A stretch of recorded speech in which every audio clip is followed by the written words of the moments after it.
Hello and welcome. You're watching Health and Wellness, Save a Life. I'm Gargi Rawat.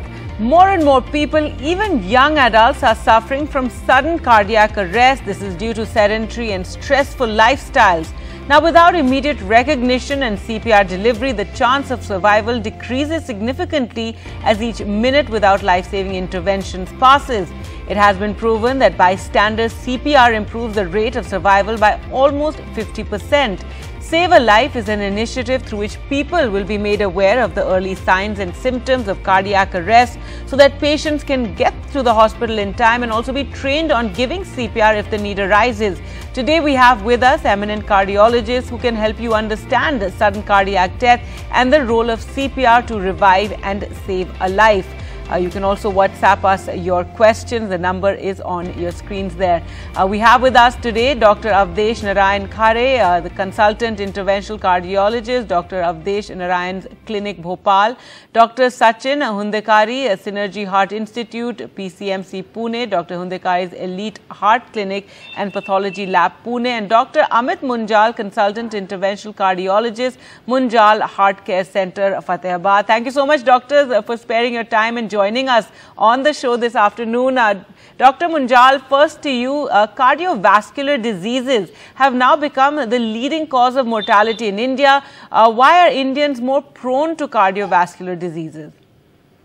Good afternoon, ma'am. Yes, very correctly said that cardiovascular disease has become leading cause of mortality not only in India but worldwide also. There are 3.24 million myocardial infarction and stroke worldwide every year. Cardiovascular diseases is estimated to be leading cause of death and disability, of which coronary artery disease is major contributor. Currently, ST elevation MI compromises 25 to 40% of coronary artery disease presentations. There are many risk factors for coronary artery disease, out of which few modified risk factors are smoking, hypertension, diabetes, dyslipidemia, obesity, stress, bad dietary habits, sedentary lifestyle, alcohol. Cigarette smoking has a number of adverse effects on cardiovascular health. LDL-C, which we also call bad cholesterol, was directly associated with cardiovascular diseases. A 10% reduction in serum cholesterol produces drop in CAD risk by 50% is at the age of 40 years, 40% is at the age of 50 years, and 30% is of 60 years. Patient can improve lipid level and decrease the rate of cardiovascular events by adding specific foods to their diet, like intake of soya products, legumes, garlic, fruits. Decrease LDL and total cholesterol without decrease the HDL levels. All right. Dr. Khare, people who are 30 to 40 years of age are having heart attacks and serious heart problems. What is the main cause of a steep increase in heart problems among the young? Yeah, actually there are risk factors are also increasing because of the fatty streaks formation started early at early age, and the diabetes is starting at early age, and hypertension is also started at early age. There is a smoking, they are strained toward the smoking. People are doing smoking at early age, and then substance abuse also contribute to it. And also, as you said in the initial program, the lifestyles and the junk food habit which we are now doing, that the taking more or more trans fat, which all are increasing at risk of sudden cardiac arrest. So we have to regularize our lifestyle and also move and to do more physical activities and avoid substance abuse, and also regularly check up for diabetes and hypertension screening. So if we have any risk factor, we can treat it and regularly can control them better way. All right. Dr. Hundekari, now you probably wouldn't ignore a pain in your chest, but people often dismiss pain in their legs, as there can be multiple reasons behind leg pain, which are generally related to overwork and physical stress. Can heart problems also cause a pain in the legs? Yes, Gargi, many patients who present with leg pain doesn't have directly heart attack symptoms. It is not a heart attack symptom, but the few heart conditions can lead to development of leg pain. One such condition is called heart failure, where the heart is not pumping properly, and because of the leg vein engorgement, people will complain of some discomfort in the leg, swelling in the leg. Second condition, what we call as venous thromboembolism, it's nothing but the clots in the leg veins, which can also lead to swelling over the leg, and patient may subsequently have what we call pulmonary embolism. Third important cause is a peripheral arterial disease. It's nothing but the blood supply to the peripheral blood vessels is reduced. So because of the blockages inside the arteries in the leg. So such condition doesn't directly correlate it with the heart, but it is coexistent with the heart attack, or a heart attack predisposes. So the 50% patients with peripheral arterial disease have associated coronary artery disease. So if your doctor diagnosed you to have blockages inside your leg vessels, it is prudent to check with your doctor if there is associated blockages inside your heart vessels also. All right, Dr. Munjal, a heart attack is dangerous and fatal. Some people get a mild heart attack. Is a mild heart attack a warning sign, and what is the difference between a severe and mild heart attack? Ma'am, heart attacks are divided into two types according to changes they produce in ECG. One is ST elevation MI and another is non-ST elevation MI. ST elevation MI is generally caused by complete and persistent occlusion of coronary artery, whereas non-ST elevation MI is generally caused by partial and intermittent blockage of artery. Yes, mild heart attack is a warning sign. Patients with previous MI are highest risk group for further coronary and cerebral events. Patients who had mild heart attacks benefit from early treatment to reduce risk of further MIs and other cardiovascular manifestations. All right, Dr. Khare, it said that men are significantly more likely to have their heart stop suddenly compared with women. Is this correct?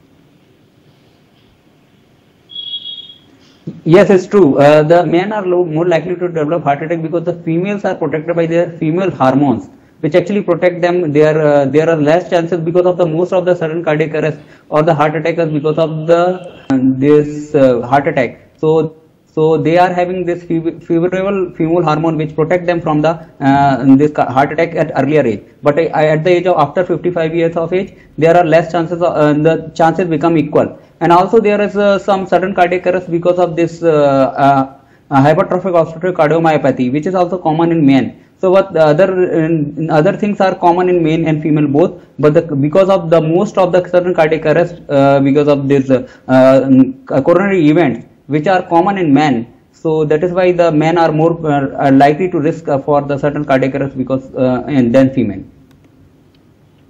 All right, Dr. Hundekari, does CPR apply in both conditions of cardiac arrest and heart attack? Yes, Gargi. Actually, CPR is cardiopulmonary resuscitation. This condition in patients who have the complete stoppage of the heart and pulse because of any condition like heart attack, which leads sometimes to a systole or what we call a flat line where the heart stops temporarily. So in such conditions, we start CPR. So with the CPR, patient's heart can be revived if given promptly and at a good rate. So it is very important that every heart attack patient doesn't need CPR. But yes, few patients who develop a cardiac arrest because of heart attack or some other conditions, they require CPR, because if the CPR is given on time and at a good rate without interruption, they can save many lives. So it is very important that you should analyze the patient initially, whether the patient is breathing, whether the pulse is present. If the pulse is not present, if the breathing is stopped, you can immediately start CPR, and the CPR can save many lives. All right, so good to know that CPR can be used for both cardiac arrest and heart attack. Now, Dr. Munjal, now let's come to the issue of CPR. Lack of CPR awareness is a big challenge in India. Please tell our viewers about what are the main steps of CPR. Ma'am, in my view, to overcome this lack of awareness, you correctly said there is lack of awareness. Private hospitals and government hospitals should come forward to start public education campaign to provide CPR training to public free of cost. Public should be educated about STEMI, early recognition of signs and symptoms of heart attack, and importance of getting heart attack patients to hospital as fast as possible. And regarding CPR, full form of CPR is cardiopulmonary resuscitation. It is a series of life-saving actions to improve the chances of survival after cardiac arrest. Like acute coronary syndrome is the leading cause of sudden cardiac arrest. Earlier CPR was ABC, airway, breathing and circulation, but in latest guideline sequence has been changed to CAB, circulation, airway and breathing. Early establishment of circulation by chest compressions and defibrillation has been given priority in latest guidelines. If you see a patient of sudden cardiac arrest in your vicinity, not breathing, not moving at all, don't panic, do not run away. Before starting CPR, call for help, call for ambulance, act in a right way. If you act in a right way, just you can save a life. Palpate the thyroid cartilage, generally roll down the fingers and feel for carotid pulse for 5 to 10 seconds. Chest for responsiveness, check for respiration. You can be able to save lives. You can check for responsiveness by asking, like, open your eyes, or are you okay? Then start CPR. Do it with correct technique. Push fast, at least 100 to 120 compressions in a minute. Push hard. That means 5 to 6 inches recoil should be there for effective compression. Flat of your palm should be in contact with the middle of sternum, like 2 centimeter above zippy sternum. In latest guidelines, do not warrant about mouth-to-mouth respirations. So CPR correct technique is very important. All right, very important for everyone to know more about this, and for those, as you said, hospitals, etc., to create more awareness about CPR. I will slip into a short break now and return with more questions for the doctors. Do stay with us.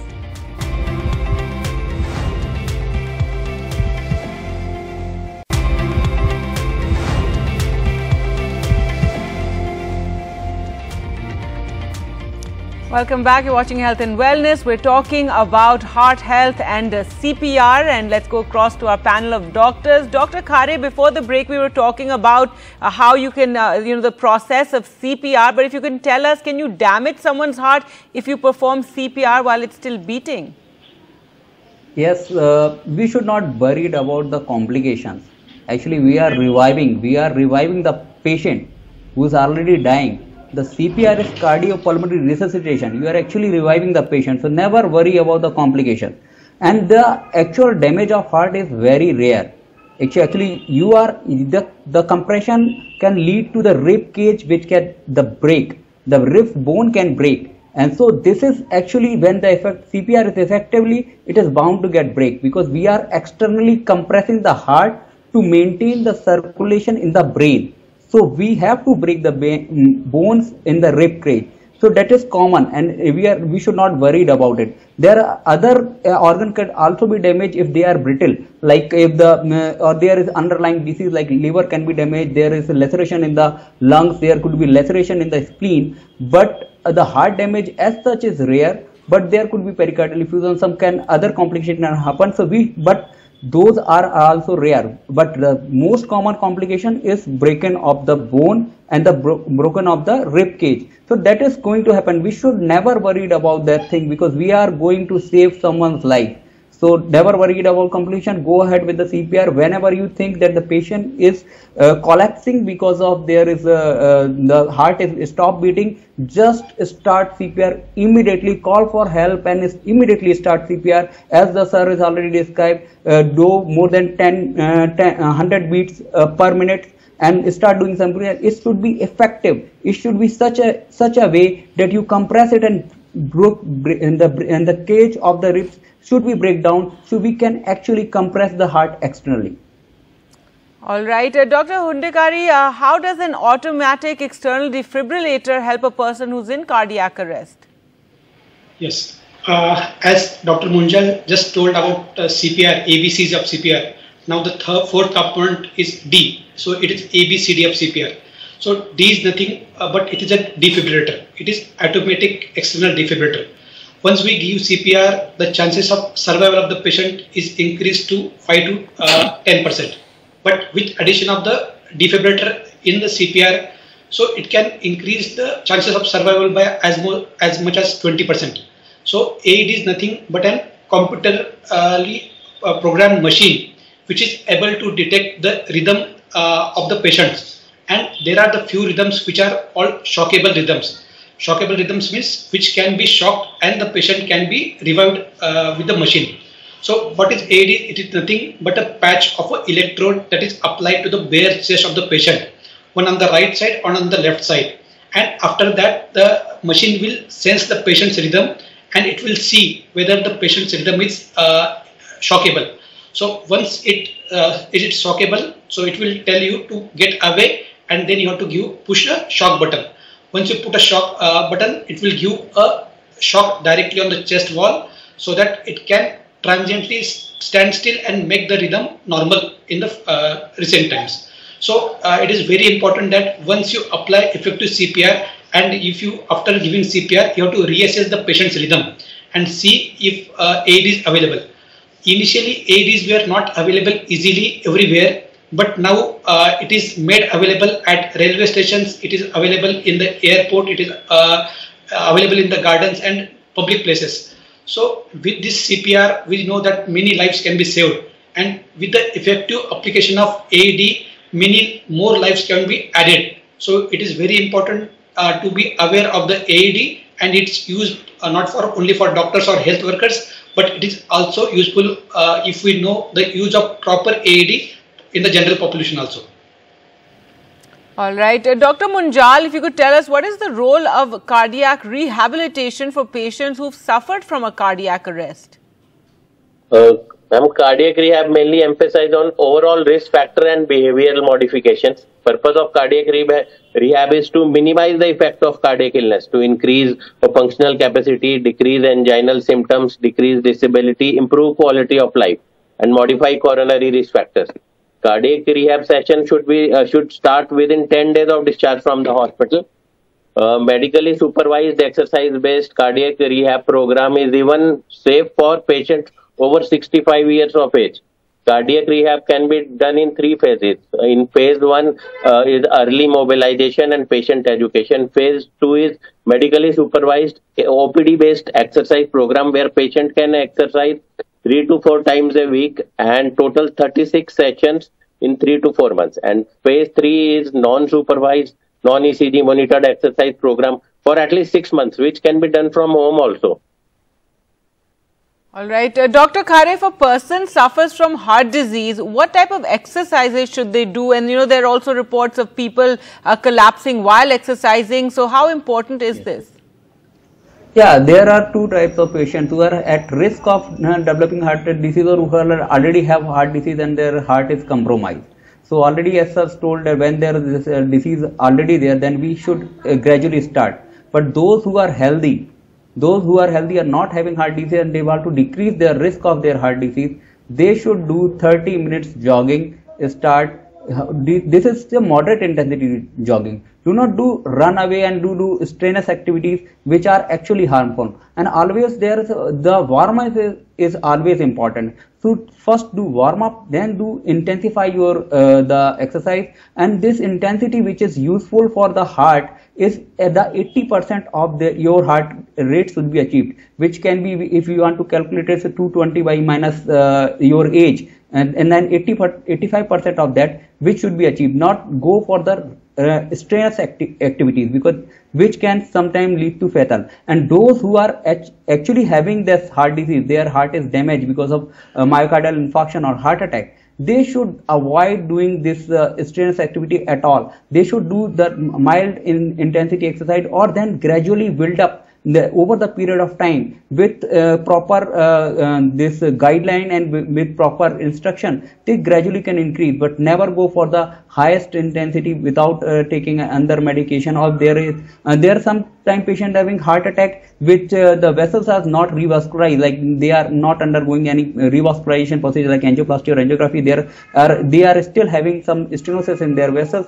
Then those patients should avoid it. And for athletes also, if they are at risk factors, like they are in family history of having this heart attack, or their family history of sudden cardiac death, they should be screened by ECG or echocardiography that their heart is healthy and they can go for the strenuous activities. So that way the person who are having some history in their family, they should be properly evaluated, and those who are having free of any symptoms, they are not having any disease, they can do moderate intensity exercise, that is light jogging, and can do it for 30 minutes and then 30 minutes a day, that 4 to 5, 6 days in a week. And those who are already having heart disease, they should regularly do it with the proper instruction by their cardiologist or physiotherapist, that ask them properly how much they can do, because the variation in their ejection fraction, how much there is revascularized or unrevascularized status, all these are actually affect their heart.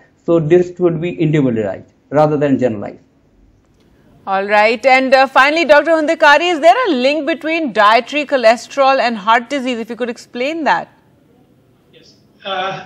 It is an area of controversy initially, because initially we used to limit the cholesterol intake, and it was been thought that dietary cholesterol excess can lead to heart attack.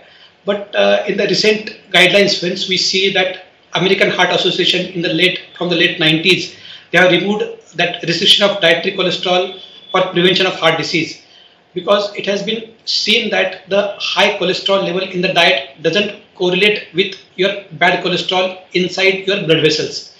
But yes, if there is high cholesterol, which is called trans fat or saturated fat, if it is in excess, it is going to increase what is called your bad cholesterol or LDL level.